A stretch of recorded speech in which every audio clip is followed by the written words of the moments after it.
Here's a box of books from New Urge Editions.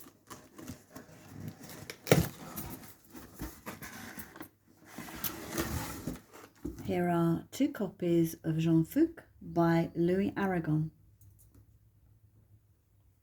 and 2 copies of The Self-Made Cuckold by the Marquis de Sade.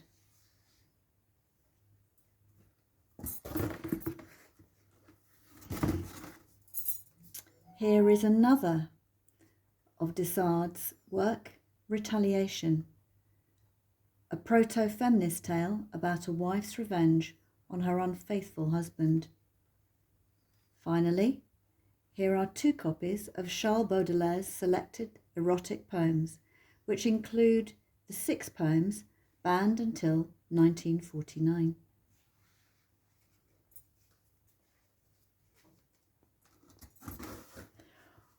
All of these books are translated by R J Dent, and all are now available from New Urge Editions.